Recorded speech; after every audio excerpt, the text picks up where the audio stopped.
नमस्कार, विदर्भ की बात वीकेबी न्यूज के शाम के प्राइम टाइम में आपका स्वागत है। अब रुक करते हैं आज के हेडलाइंस पर।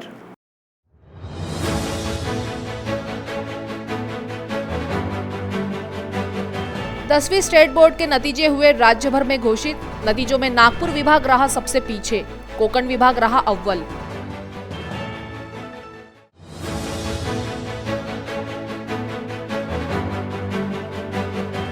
नागपुर एयरपोर्ट पर एनसीपी सांसद प्रफुल्ल पटेल का जवाब, कहा नाना पटोले बड़बोले, हर बात पर जवाब देना उचित नहीं।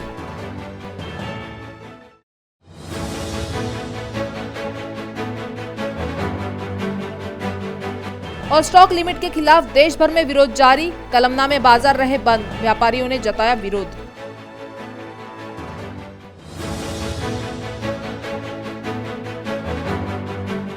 और अब खबरें विस्तार से।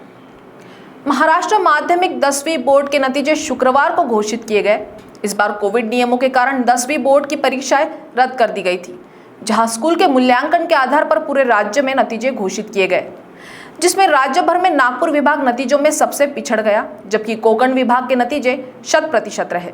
शिक्षा विभाग ने जैसा दावा किया था उस आधार पर स्टेट 10वीं बोर्ड के नतीजे शुक्रवार को घोषित किए गए, जिसमें कोंकण विभाग का नतीजा 100% रहा, जो राज्य में अव्वल रहा, जबकि नागपुर विभाग इन सब में पीछे रह गया। नागपुर विभाग में 99.84% विद्यार्थी पास हुए, जबकि इस बार कुल 1,55,505 विद्यार्थियों में से केवल 1,55,263 विद्यार्थी इस वर्ष पास हुए।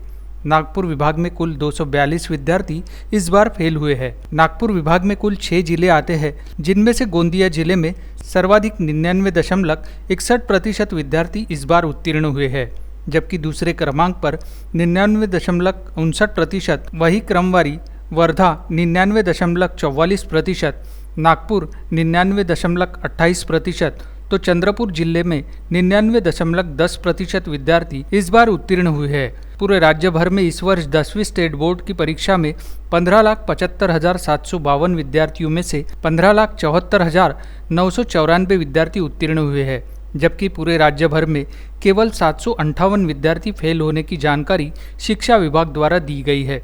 सभी उत्तीर्ण हुए विद्यार्थियों को वीकेबी न्यूज की ओर से शुभकामनाएं।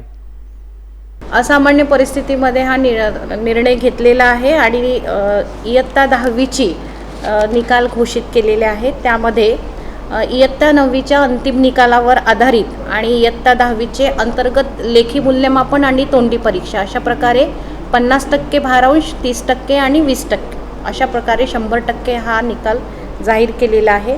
यामध्ये आपल्याला आपण विद्यार्थ्यांना NCC स्काउट गाईड्सचे मार्क्स आहेत ते, क्रीडा प्रस्ताव, कला प्रस्ताव म्हणजे इंटरमिजिएट वगैरे जे या 2 वर्षात अपियर झाले नाहीत, कोरोनाच्या पार्श्वभूमीवर कुठल्या स्पर्धा झाल्या नाही, तर त्या पूर्वीचे गुण ग्राह्य धरून सुद्धा हा निकाल जाहीर केलेला आहे। यामध्ये 28 मे 2021चा शासन निर्णय याची पूर्ण पद्धती अवलंबलेली आहे आणि या निकालामध्ये नागपूर विभागाचा जो निकाल लागलेला आहे त्यामध्ये नियमित विद्यार्थी म्हणजे फ्रेश कॅन्डिडेट्स आहेत एकूण 1,55,506, त्यापैकी 1,55,505 विद्यार्थ्यांचे मूल्यांकन प्राप्त झालेले आहे। 75% आणि त्यापेक्षा अधिक म्हणजे डिस्टिंक्शनमध्ये आलेले विद्यार्थी हे 48,375 आहेत। 60% आणि प्रथम श्रेणी म्हणजे 74% पर्यंत 77,286 विद्यार्थी आहेत। द्वितीय श्रेणीमध्ये आलेले 28,705 विद्यार्थी आणि 35% आणि फक्त केवळ उत्तीर्ण 897 विद्यार्थी। अशा प्रकारे एकूण 1,55,263 विद्यार्थी उत्तीर्ण झालेले असून त्याची उत्तीर्णतेची जो आकडा आहे 99.84। कांग्रेस के प्रदेश अध्यक्ष नाना पटोले हर रोज बयानबाजी करते रहते हैं, जिस पर जवाब देना मैं उचित नहीं समझता। ये कहना है एनसीपी के सांसद प्रफुल्ल पटेल का, जो नागपुर एयरपोर्ट पर मीडिया से रूबरू होते हुए बोल रहे थे। इस दौरान पत्रकारों द्वारा पूछे गए सवालों के जवाब देते हुए प्रफुल्ल पटेल ने कांग्रेस को खुद के दम पर चुनाव लड़ना है तो वे लड़ सकते हैं, हमने किसी को बांधकर नहीं रखा है, ऐसा जवाब दिया। आता प्रशांत किशोर ते कन्सल्टंट म्हणून काम करतात। कन्सल्टंट कुठेही जाऊ शकतात आणि कुठेही काम करू शकतात। एका काळात ते 2014 मध्ये BJPचे कन्सल्टंट होते, नंतर त्यांनी BJPला रामराम करून इतर पक्षांना म्हणजे सल्ला द्यायचं काम केलं आहे. आता वेस्ट बेंगॉलच्या इलेक्शननंतर त्यांनी स्वतः सांगितलेलं आहे की मी हा कन्सल्टन्सीचा माझा काम सोडून दिलेलं आहे. आता ते भेटत असतील, कोणालाही भेटू शकतात. आता त्याच्या म्हणजे आज राजकारणाची दिशा फक्त एक ठराविक व्यक्तीच्यामुळे तो काही निर्धारित होणार नाही. शेवटी प्रत्येक पक्ष आपापली भूमिका त्यांच्या पद्धतीनं मांडत असतो. आता ठीक आहे, ते भेटत असतील, चांगली गोष्ट आहे, पण त्याच्यामुळे राजकारणाची दिशा फक्त एकच व्यक्तीच ठरवते असं नाही आहे. महाविकास आघाडीच्या सरकारच्या हिशोबाने NIT असो की कुठलाही महामंडळ किंवा बाकीचे सदस्य त्याचे नेमायचे असेल, ते तिन्ही पक्षामध्ये फॉर्म्युला ठरलेला आहे. तिन्ही पक्षाच्या नेत्यांनी खास करून अशोक चव्हाण आणि बाळासाहेब थोरात, जयंत पाटील आणि अजित पवार आणि सुभाष देसाई आणि एकनाथ शिंदे असे 6 लोकांनी बसून महामंडळाचा वितरण कोणा पक्षाकडे जाईल असं त्यांनी काहीतरी एक फॉर्म्युला तयार केला आहे. त्याप्रमाणे आम्ही आपापली जागा भरणार आहोत. नागपुरात आणि नागपूरमध्ये आता असं आहे की मी विदर्भाचा असून गोंदिया भंडारा माझा क्षेत्र आहे, तो माझा राजकीय क्षेत्र होता.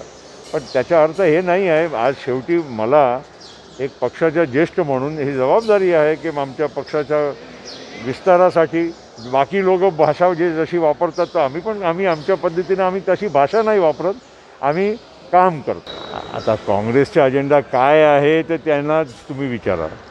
फक्त एकच मी सांगतो की महाविकास आघाडीचे जनक आहे शरद पवार साहेब. आणि कोणी काही म्हणो, शरद पवार साहेबांच्या नेतृत्वाखाली मुख्यमंत्री उद्धव ठाकरे साहेब आहे, त्यांच्या नेतृत्वात खाली सरकार चालली आहे. पण जे आघाडी म्हणून जे आहे ते निश्चित त्याच्या मार्गदर्शन शरद पवार साहेबांचंच आहे, यापुढे राहतील. आणि म्हणून बाकीचे लोक काय इकडे तिकडे बोलतात, आता त्याच्यावर दररोज आम्ही म्हणजे तुम्हाला उत्तर द्यायचं, खुलासा करायचा मला काही योग्य वाटत नाही. पण त्यांच्या वक्तव्यामुळे कुठेतरी आघाडीमध्ये मिठाचा खडा पडला अशी चर्चा आहे. आता मला तर पहिलं हे विचारायचं आहे की त्यांच्या पक्षाच्याच नेतृत्वाला HK पाटील साहेब काय बोलले. आता आम्ही कोणाच्या म्हणजे बोलण्यावर जावं. HK पाटील महाराष्ट्राचे प्रभारी आहे, मल्लिकार्जुन खरगे साहेब त्यांचे राज्यसभेचे लीडर आहे, ते मुंबईला येऊन गेले. आता अशोक चव्हाण साहेब आहेत, बाळासाहेब थोरात साहेब आहेत. आता कोण काय बोलतात त्याच्यात आम्ही त्याच्यावर दररोज नवीन म्हणजे विषयावर चर्चा करणं आम्हाला काही कळत नाही. नाराजी आहे का आघाडीमध्ये, मिठाचा खडा पडतोय का त्यांच्या या सगळ्या नेहमीच्या वक्तव्यामुळे? काय फार फरक पडत असतील असं मला वाटत नाही. आता ठीक आहे, ते एक मीडिया इव्हेंट जरूर झालेला आहे, दररोज मीडियाचे इव्हेंट आहे आणि म्हणून आपण आजही संवाद करून राहिलो. माझ्या असेसमेंट एकच आहे की जे HK पाटील प्रभारी जे म्हणतात त्यांच्या बोलण्यात जास्त मी वजन देतो, त्याच्यात जास्त तथ्य असतो, कारण ते डायरेक्टली हायकमांडचे प्रतिनिधी म्हणून ते बोलतात. म्हणून आम्ही आणि HK पाटील आणि बाळासाहेब थोरात आणि अशोक चव्हाण साहेब हे तिन्ही लोक पवार साहेबांना स्वतः भेटायला गेले होते, उद्धव ठाकरे साहेबांना भेटायला गेले होते. याचा अर्थ काय? आता इशारा तुम्हाला माहीतच आहे. नाही, पवार साहेब आणि उद्धव ठाकरे साहेब नेहमी अधीमधी भेटत असतात आणि ते स्वाभाविक आहे. आज मुख्यमंत्री आहे, त्यांच्याशी संवाद ठेवणं आणि पवार साहेबांच्या जसं मी म्हटलं की आज काही कोणी म्हणो, कोणत्याही पक्षाचा नेता असो, पण आज महाराष्ट्राच्या राजकारणात पवार साहेबांची एक वेगळी भूमिका आहे, त्यांच्या एक स्टॅचर वेगळा आहे. म्हणून त्यांच्या आणि मुख्यमंत्रीच्या भेटण्यामध्ये काही म्हणजे काही विशेष काही वेगळा काही तर्क काढायचं काही कारण नाही. नागपुरात स्टॉक लिमिट के विरोध में शुक्रवार को कलमना बाजार बंद रखा गया। वैसे तो समूचे देश में केंद्र सरकार द्वारा लगाई गई स्टॉक लिमिट का विरोध किया जा रहा है, जिसका असर नागपुर में भी देखा गया। कलमना में व्यापारियों ने दिन भर अपनी दुकानें बंद रखकर केंद्र सरकार के विरोध में नारेबाजी की। इस दौरान व्यापारियों से बातचीत करने के बाद व्यापारियों ने इसे अन्यायकारी नीति बताकर स्टॉक लिमिट का विरोध किया है। स्टॉक लिमिट मागे झालीच पाहिजे, झालीच पाहिजे, झालीच पाहिजे, झालीच पाहिजे, झालीच पाहिजे, झालीच पाहिजे. केंद्र सरकार हाय हाय, केंद्र सरकार हाय हाय. स्टॉक लिमिट पाहिजे, झालीच पाहिजे, झालीच पाहिजे. लिमिट मागे झालीच पाहिजे, झालीच पाहिजे. होपलेस निर्णय सरकारने घेतलेला आहे स्टॉक लिमिटचा. त्याच्या विरोधात आमचा हा बंद आहे. हा पूर्ण देशव्यापी बंद आहे. Stock limit in the sense व्यापाऱ्याला 200 मेट्रिक टन म्हणजे 2000 पोतेच फक्त साठवणूक करू देऊ शकतात आणि त्यात एका डाळीच्या उत्पादनाचे फक्त 1000 पोते करू शकतात. त्याच्यामुळे आज मार्केटमध्ये माल घेतला तर एकाच व्यापाऱ्याला 1000 पोते होतो. ही स्टॉक लिमिट लावल्यामुळे कोणताही व्यापारी इथे माल घ्यायला धजून नाही राहिलेला आहे. शेतकऱ्यांचे माल पडलेले आहे. त्याच्यामुळे मार्केटची बिकट परिस्थिती झालेली आहे. एकीकडे केंद्र सरकार MSP देते कास्तकारांना खुश करण्यासाठी, लभवण्यासाठी, पण ते आश्वासन पाळण्याची केंद्र सरकारजवळ व्यवस्था नाही आहे. आणि ही स्टॉक लिमिट लावल्यामुळे चण्याचे बाजार असेल जे 4400-4500 रुपयापर्यंत आलेले आहे. 6000 तुवर नाही विकून राहिलेली आहे. त्याच्यामुळे शेतकरी हालाकान झालेला आहे. इकडे व्यापाऱ्यांवर बर्डन आलेलं आहे. त्याच्यामुळे हा मार्केट आम्ही बेमुदती बंद ठेवला होता. पण जेव्हा शेतकरी 7-8 महिन्यापासून सरकेवर आहे, प्रत्येक उद्योगधंद्यात प्रत्येक घटकाचे लोक रस्त्यावर येऊन पण त्यांची मागणी पूर्ण होत नाही, तर आम्ही आमच्या कास्तकारांवर कशाला अन्याय करावं म्हणून मार्केट चालू केला. पण आजचा बंद हा देशव्यापी बंद असल्यामुळे आमचं जाहीर समर्थन आहे त्याच्यात. नागपुर में छत्रपति शिवाजी बस वाहतुक महामंच द्वारा पुलिस उपायुक्त को ई चालान के विरोध में निवेदन सौंपा गया। महामंच के सदस्यों ने पुलिस उपायुक्त को निवेदन किया कि कोरोना महामारी के कारण वैसे भी उनका कार्य ठंडा पड़ा है। ऐसे में सड़क पर उनके वाहन खड़े किए जाते हैं तो उन्हें ट्रैफिक विभाग द्वारा बड़े पैमाने पर ई चालान भेजे जा रहे हैं। ऐसे में वो चालान भरे या गाड़ियों की EMI, इन बातों से परेशान छत्रपति शिवाजी बस वाहतुक महामंच ने अपनी आप बीती VKB न्यूज के साथ साझा की।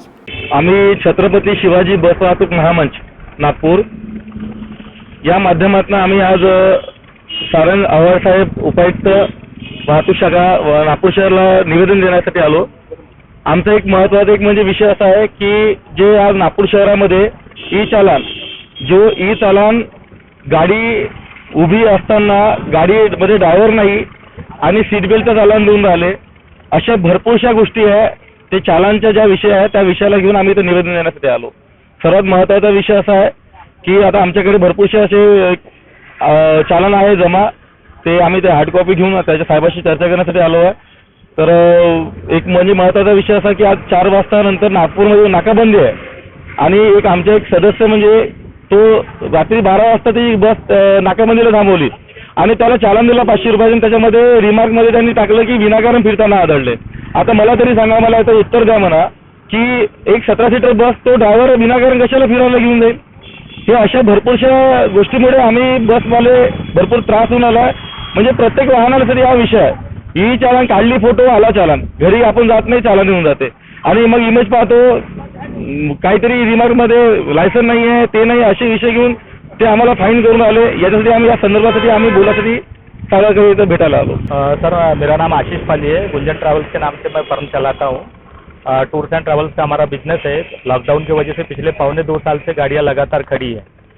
जेब से EMI ड्राइवर कंडक्टर के पगार देने में आ रही है, गवर्नमेंट के टैक्सेशन देने में आ रहे हैं, इंश्योरेंस देने में आ रहा है, और कुछ गाड़ियाँ अगर नॉन यूज़ में लगी है और कुछ गाड़ियाँ अगर चलती है तो चलते समय पे गाड़ियाँ अगर रास्ते से जाती भी है या बाजू में खड़ी भी रहती है तो लगातार उसको जो है ई चालान आता है। ये लॉकडाउन के अंदर में मुझे लगभग 24 चालान आए हैं और 24 में से मैं 16 चालान भर चुका हूँ और 8 चालान मेरे अभी भी बैलेंस है।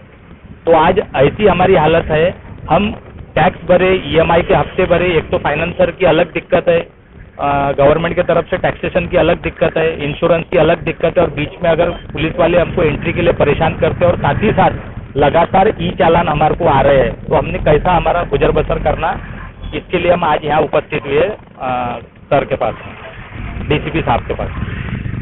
नागपुर के कलमना मार्केट के APMC घोटाले की मांग विधायक कृष्णा खोपड़े ने की थी, जिस पर अब राज्य सरकार के सहकार मंत्रालय ने जांच के आदेश दे दिए हैं। करोड़ों रुपए के APMC घोटाले को उजागर करने वाले विधायक कृष्णा खोपड़े का दावा है कि कांग्रेस के कई बड़े नेता समेत बड़े अधिकारी घोटाले में लिप्त हैं। इस पूरे मुद्दे पर विधायक कृष्णा खोपड़े से खास बातचीत की वीकेबी न्यूज के ब्यूरो मुकेश हेडाऊ ने। एपीएमसी में बड़े पैमाने पर घोटाले की जांच के आदेश कहीं न कहीं राज्य सरकार ने दी है, जिसकी मांग विधायक कृष्णा खोपड़े ने की थी। इस वक्त हमारे साथ विधायक कृष्णा खोपड़े, उनसे बात करते हैं कि आखिर ये घोटाला क्या था और कब से वो मांग करते आ रहे हैं। सर, ये घोटाला क्या था एपीएमसी का और कब से आप इसके पीछे पड़े हो? एपीएमसी में बड़े पैमाने पर इसके पहले भी अनेक प्रकार के घोटाले हुए, अनेक प्रकार की अनियमितता हुई। इसके पहले भी एक पाटिल समिति करके शासन ने नियुक्त किया था, उनका रिपोर्ट भी शासन को सादर हो गया और उस रिपोर्ट अगर पढ़ोगे तो वहाँ के जो अध्यक्ष थे उसके ऊपर गंभीर रूप से उन्होंने आरोप भी लगाए थे। इसके बाद मोमिनपुरा के अंदर लगभग 60 साल के पहले से अवैध रूप से बेकायदेशीर रीत्या वहाँ पर बकर मंडी थी। इसकी जानकारी एपीएमसी को थी क्योंकि एपीएमसी के अधिकारी वहाँ जाते आते रहते थे और मिली भगत के कारण वो इनलीगल बकर मंडी वहाँ पर थी। लगातार हमने प्रयास किए कि वो बकर मंडी एपीएमसी में आना चाहिए। जब कोविड के काल के अंदर वो एपीएमसी में लाने का हम लोगों ने प्रयास किया और उसमें हमको सफलता भी मिली।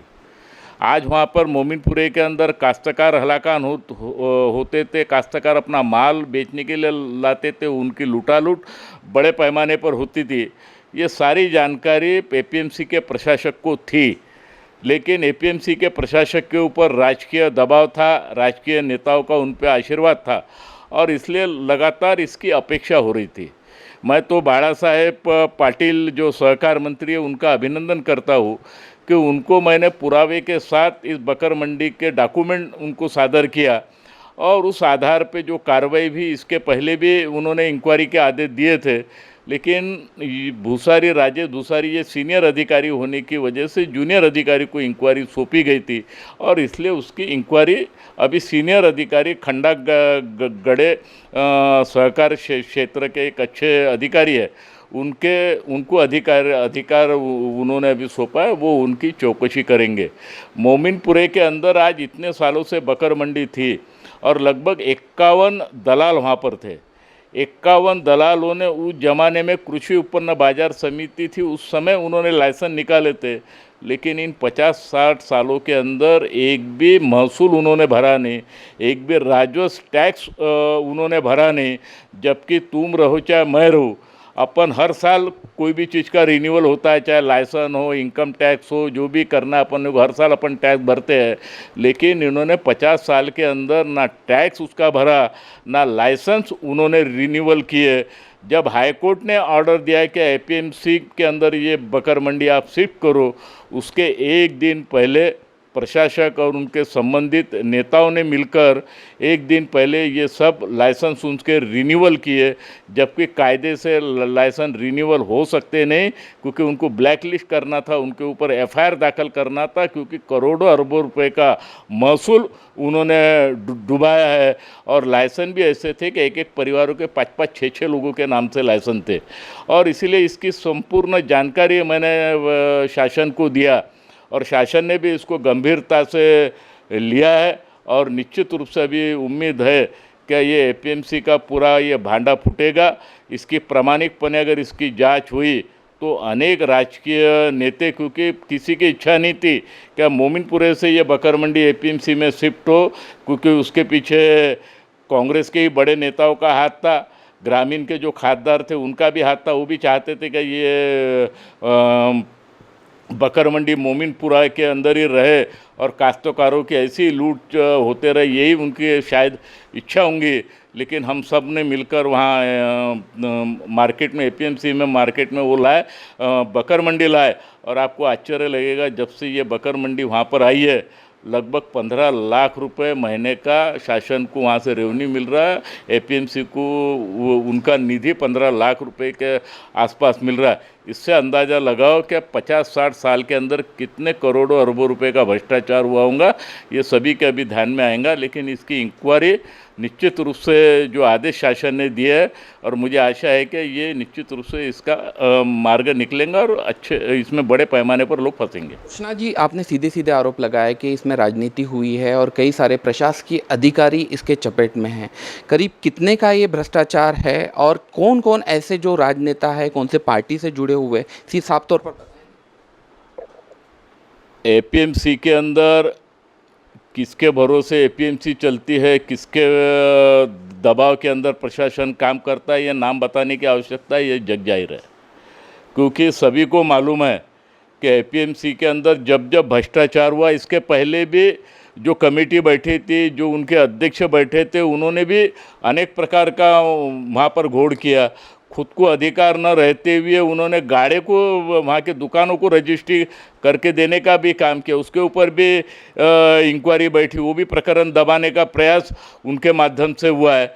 और इसलिए एपीएमसी के अंदर बड़े पैमाने पर ये घोटाले हो रहे। इसके बाद और एक घोटाला सामने आने वाला है, और निश्चित रूप से मैं आपको बताता हूँ कि लगभग ये बकर मंडी का शासन को जो महसूल मिलने वाला था 50 करोड़ के आसपास, वो महसूल 50 करोड़ का महसूल ये दलालों के माध्यम से, अधिकारियों के माध्यम से और नेताओं के माध्यम से ये मिला नहीं। और निश्चित रूप से क्योंकि आज हम जनप्रतिनिधि, हमारे नगर सेवक है, हम एक एक रास्ते के लिए 10-10 लाख रुपए का प्रोविज़न के लिए हम इधर उधर भटकते रहते, और ये करोड़ों अरबों रुपए का इन्होंने शासन का महसूल बुढ़ाया। और इसलिए प्रशासक ये शासन का प्रतिनिधि होता है, ये प्रशासक की जवाबदारी थी क्या नियम और कायदे के ऊपर उन्होंने काम करना था, लेकिन बेकायदेशीर पने उन्होंने सब ये धंधे किए, ये काम किया, और निश्चित रूप से आने वाले समय में इसका रिजल्ट मिलेगा। अंतिम सवाल, 3 सदस्यीय समिति नियुक्त की गई है इसकी जांच के लिए, कितनी उम्मीद है आपको कि वो निष्पक्ष तौर पर इसकी जांच करेगी, क्योंकि सत्ता में उन्हीं के लोग हैं और उन्हीं की जांच करनी है? नहीं, सत्ता में महाराष्ट्र के अंदर क्या चल रहा है ये सबको मालूम है। ये तिकड़म सरकार की आघाड़ी बैठी हुई है, शिवसेना, कांग्रेस, राष्ट्रवादी, एक में के भ्रष्टाचार के चट्टे बट्टे निकालने वाले, और इनका एक मुँह धंधा भी भ्रष्टाचारियों का है। लेकिन ये महसूल है, महसूल के साथ कभी छेड़छाड़ कोई अधिकारी करता नहीं, क्योंकि ये इसके भरोसे शासन चलता है, इसके भरोसे राज्य का विकास होता है, और महसूल मिले और महसूली की वसूली हो, ये जवाबदारी जो वहाँ का इंचार्ज रहता है, जो वहाँ का जो प्रमुख रहता है, ये उसकी जवाबदारी रहती है। परंतु इस प्रकार का उन्होंने अनदेखी किया, या बोलो क्या भ्रष्टाचार के अंदर वो भी उसमें नेताओं के साथ शामिल होंगे, दलालों के साथ उसमें शामिल होंगे। और निश्चित रूप से बाला साहेब पाटिल जो सहकार मंत्री है, वो राष्ट्रवादी कांग्रेस के सहकार मंत्री है, और निश्चित रूप से मुझे आशा है कि एक संसदीय समिति जो उन्होंने इंक्वायरी की जो बिठाला है, और निश्चित रूप से उसमें न्याय मिलेगा और ये प्रकरण जनता के सामने आए। कांग्रेस के कुछ बड़े नाम इस घोटाले में सामने आएंगे, ऐसी उम्मीद? कहा है ना, जिनके भरोसे प्रशासन दबाव में चलता है, नाम बताने की आवश्यकता नहीं, सभी को नाम इसका मालूम है। वो जो कृषि उत्पन्न बाजार समिति में जो अवैध रूप से जितने भी काम होते हैं, इनलीगल तरीके से होते हैं, बेकायदेशीर तरीके से जो काम होते हैं, ये सब कुछ मालूम है, उनके नाम लेने की आवश्यकता नहीं है। और निश्चित रूप से ये इंक्वायरी स्पष्ट रूप से अगर इंक्वायरी होंगी, ऐसा मुझे अपेक्षा है, क्योंकि जिन अधिकारियों की उन्होंने नियुक्त किया है, एक अच्छे अधिकारी, एक वरिष्ठ अधिकारी है, और निश्चित रूप से इसमें सबको न्याय मिलेगा। तो निष्पक्ष रूप से ये जांच होनी चाहिए, ऐसा विश्वास कृष्णा विधायक खोपड़े ने लगाया है। वही अगर बात की जाएगी इस एपीएमसी घोटाले की, तो बरसों से वो इस की ओर उड़े हुए थे और कहीं ना कहीं मांग की थी कि राज्य सरकार से कि इसकी जांच होनी चाहिए, और आज जांच के आदेश निकले। 3 सदस्यीय समिति को इसके लिए नियुक्त किया गया है, और आने वाले दिनों में इसकी जांच निष्पक्ष तरीके से हो, ऐसी मांग उन्होंने की है। कैमरा पर्सन राजीव जंगीटवार के साथ मुकेश राव, वीकेबी न्यूज़, नागपुर। वक्त हो चला है एक ब्रेक का, मिलते एक छोटे से ब्रेक के बाद। बाय। सब जानना चाहते हैं मेरा फेवरेट कलर, मेरा फेवरेट डेस्टिनेशन, मेरी फेवरेट डिश, पर कोई ये नहीं पूछता कि फेवरेट डिश मैं बनाती कैसे हूँ। अरे यार, जिसे टेस्टी खाना पसंद है वो अच्छे टेस्ट तक पहुंच ही जाता है। सुरुचि मसाले, खाने में हो रुचि तो घर लाइए सुरुचि। अपने सपनों की उड़ान भरने की इच्छा तो हर किसी की होती है, पर पंख भी तो मजबूत होने चाहिए, जो देता है flywheel aviation academy. Flywheel aviation academy एक ऐसा इंस्टीट्यूट है जहां पर एयरलाइंस एंड एयरपोर्ट हॉस्पिटैलिटी और टूरिज्म मैनेजमेंट, साथ ही यहां campus interview, guidance by industry expert, practical training at airport, expert faculty, personal grooming जैसे कई सारे बेनिफिट्स आप पा सकते हैं। Flywheel aviation academy, 1 degree, 3 job opportunities. Flywheel Aviation Academy gives you a degree or diploma with a job. Flywheel Aviation Academy, 365 Gandhinagar, LAD College Square, beside Karnataka bank Nagpur. Break के बाद आपका स्वागत है। कोरोना महामारी की दूसरी लहर भले ही नियंत्रण में हो, लेकिन वर्तमान में डेंगू पर पसार रहा है। शहर के हर क्षेत्र में फैलते जा रहे डेंगू के प्रकोप को लेकर अब प्रशासन भी सख्ते में है। इसका अंदाजा इसी से लगाया जा सकता है कि गुरुवार को मनपा मुख्यालय में आयुक्त राधाकृष्णन बी ने संबंधित सभी अधिकारियों की बैठक ली। इसके बाद जहां भी डेंगू का मरीज पाया जाए उसके आवास के आसपास के 500 घरों का सर्वेक्षण करने के आदेश अधिकारियों को जारी किए गए। मनपा आयुक्त ने कहा कि शहर में डेंगू से बाधित मरीजों की संख्या लगातार बढ़ती जा रही है।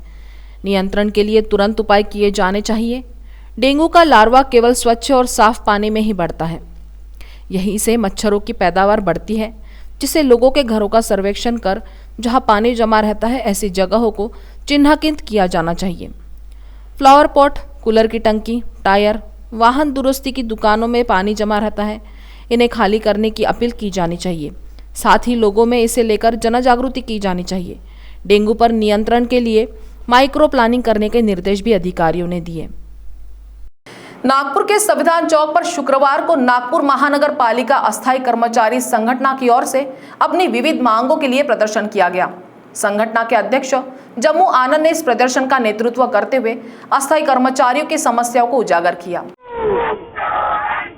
कोविड उपचार भत्ता देना होगा, कोविड उपचार खर्चा देना होगा, आरोग्य कर्मचारियों के साथ मनमानी नहीं चलेगी, कंट्राटी आरोग्य कर्मचारियों के साथ भेदभाव नहीं चलेगा।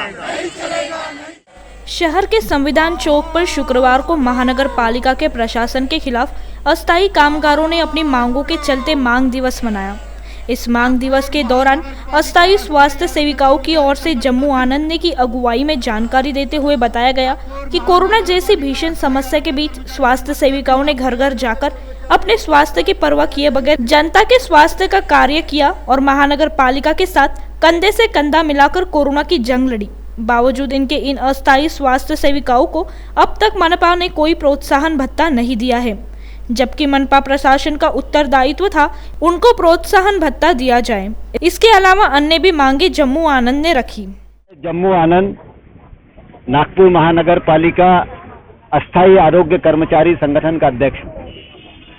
आज राष्ट्रीय आरोग्य मिशन, नेशनल हेल्थ मिशन के तहत जो कंट्राटी आरोग्य कर्मचारी है, नागपुर महानगर पालिका क्षेत्र के अंतर्गत 34 ऐसे प्राथमिक आरोग्य केंद्र और हेल्थ पोस्ट है। इसके अलावा क्षय रोग निर्मूलन कार्यक्रम के आरोग्य कर्मी और आशा बहनें, ऐसे तमाम अस्थायी आरोग्य कर्मचारियों की ओर से मांग दिवस मनाया जा रहा है और मांग दिवस का आह्वान नागपुर महानगर पालिका अस्थायी आरोग्य कर्मचारी संगठन ने किया है। जिन मांगों को लेकर पदाधिकारी, महापौर और निगम प्रशासन का ध्यान आकर्षित करने की कोशिश की जा रही है, उसमें मुख्य रूप से ये कि कोविड का जो दूसरा चरण है वो लगभग खत्म होते हुए आ रहा है, लेकिन अभी तक इन कर्मचारियों के लिए मनपा ने किसी प्रकार का प्रोत्साहन पर भत्ता लागू नहीं किया, जाहिर नहीं किया, जबकि पहले चरण में 3 महीने का मनपा ने प्रोत्साहन पर भत्ता जाहिर किया था। उसी प्रकार जो कर्मचारी इतने कठिन परिस्थिति में अपने आरोग्य को दांव पे लगाकर शहर के नागरिकों की आरोग्य की सुरक्षा और सेवा की, आज ये तमाम कंट्राटी आरोग्य कर्मचारी असुरक्षित है। जहां तक आरोग्य का मामला है, आशा बहनें जिस प्रकार का काम करती है वो बहुत ही बुनियादी है और वो सारा काम आरोग्य से संबंधित है। इसलिए उनको समुदाय आरोग्य कर्मचारी का दर्जा मिलना चाहिए। इन तमाम मांगों को लेकर मांग दिवस मनाया जा रहा है। 4-4:15 बजे माननीय महापौर प्रथम नागरिक उनसे यूनियन का एक शिष्टमंडल मिलने जाने वाला है। इन सारी बातों की चर्चा हम करने वाले हैं। बुल्ढाना में पिकनिक मनाने गए विद्यार्थियों से मारपीट कर लूटपाट मचाने वाले आरोपियों को बुल्ढाना ग्रामीण पुलिस ने 12 घंटे के भीतर धर दबोचा। घटना बुल्ढाना जिले के गिरडा की बताई जा रही है, जहां अजिंठा पर्वत के जंगलों में पिकनिक मनाने कुछ छात्र आए हुए थे। इस दौरान महाविद्यालयीन विद्यार्थियों से मारपीट कर उनके पास के मोबाइल व नकद रुपए लेकर 4 आरोपी फरार हो गए। इस बात की शिकायत विद्यार्थियों ने बुल्ढाना ग्रामीण पुलिस को कर दी, जिस पर कार्रवाई करते हुए 12 घंटे के भीतर पुलिस ने चारों आरोपियों को गिरफ्तार कर लिया है। बाइट। काल दिनांक 14/7/2021 रोजी पोलीस स्टेशन बुलढाणा ग्रामीण हद्दीतील मौजा गिरडा या गावामध्ये ASPM आयुर्वेदिक महाविद्यालय येथील काही विद्यार्थी पिकनिकसाठी फिरायला गेले होते। पिकनिकसाठी ते त्या ठिकाणी फिरत असताना 4 इसम अनोळखी अज्ञात इसम हे त्या ठिकाणी आले आणि त्यांनी त्यांना थांबवून त्यांना मारहाण करून त्यांच्या जवळील 4 मोबाईल व नगदी असे एकूण 46,250 रुपयाचा माल त्यांनी जबरीने हिसकावून नेला, अशी तक्रार पोलीस स्टेशनला फिर्यादी भूषण रमेश राठोड हे जे विद्यार्थी आहेत त्या विद्यार्थ्यांनी पोलीस स्टेशनला दाखल केली आणि त्या दाखल झालेल्या तक्रारीवरून आम्ही लगेच तक्रारीची दखल घेऊन आरोपीचा मागसूस काढून त्याचा पाठलाग करून आरोपी जे हे आहेत त्याचा काही आमच्या गोपनीय बातमीदाराकडून माहिती घेऊन आरोपीची माहिती घेतली आणि त्याच्यानंतर असं समजलं की हे आरोपी मड आणि जळगाव जिल्ह्यातील राहणारे आहेत। केंद्रीय मंत्री नितिन गडकरी ने कहा है कि सौर ऊर्जा उत्पादन को प्रोत्साहन देने के लिए अब सभी नेशनल हाईवे पर स्थित टोल नाकों में सोलर ऊर्जा का उपयोग अनिवार्य करेंगे। वे CII के पदाधिकारियों के साथ सौर ऊर्जा निर्माण में आत्मनिर्भरता विषय पर वीडियो कॉन्फ्रेंसिंग के जरिए संवाद कर रहे थे। इस संवाद के जरिए केंद्रीय मंत्री नितिन गडकरी ने कहा कि इस वर्ष के अंत तक भारत 175 गीगावाट सोलर ऊर्जा निर्माण करने में सफल होगा। इस क्षेत्र में देश दुनिया में 5वें क्रमांक पर है। उन्होंने विश्वास जताया कि वर्ष 2030 तक देश 450 गीगावाट सोलर ऊर्जा निर्माण का टारगेट पूरा करेगा। गडकरी ने कहा कि सौर ऊर्जा के विस्तार को प्रोत्साहन देने के लिए सरकार प्रयत्न कर रही है। इस क्षेत्र में देश को आत्मनिर्भर बनाने के लिए रूफटॉप सोलर प्रणाली को अधिक विस्तार देने की जरूरत है। प्रधानमंत्री के नेतृत्व में केंद्र सरकार ने मूलभूत सुविधाओं के विकास के लिए $1.4 ट्रिलियन का निवेश किया है। गडकरी ने कहा कि नेशनल हाईवे पर आने वाले 2 वर्ष में 15 लाख करोड़ के रोड निर्माण का लक्ष्य रखा गया है। 8,000 किलोमीटर का 22 ग्रीन नेशनल हाईवे बनाया जा रहा है। इसके अलावा 8,500 किलोमीटर हाईवे का निर्माण नेशनल लॉजिस्टिक मास्टर प्लान में किया गया है। केंद्रीय मंत्री ने बताया कि राजस्थान, हिमाचल, उत्तर प्रदेश और आंध्र प्रदेश इन 4 राज्यों में हाईवे कॉरिडोर बनाने के लिए सरकार ने वर्ल्ड बैंक से $500 मिलियन के करार पर हाल ही में हस्ताक्षर किया है। उन्होंने कहा कि जैविक ईंधन के उपयोग को भी सरकार प्रोत्साहन दे रही है। 8 लाख करोड़ के क्रूड ऑयल आयात पर नियंत्रण रखने के लिए यह जरूरी है। इतना ही नहीं, वाहनों के चार्जिंग के लिए भी सोलर ऊर्जा का उपयोग हो, इसे भी प्रोत्साहित किया जा रहा है। देश में पर्याप्त सोलर ऊर्जा उपलब्ध हो सकती है। इससे वाहन चार्ज हुआ तो इलेक्ट्रिक से कम खर्च होगा। तो शाम के प्राइम टाइम में अभी इतना ही। आपसे फिर मुलाकात होगी, तब तक बने रहिए वीकेबी न्यूज़ के साथ। नमस्कार।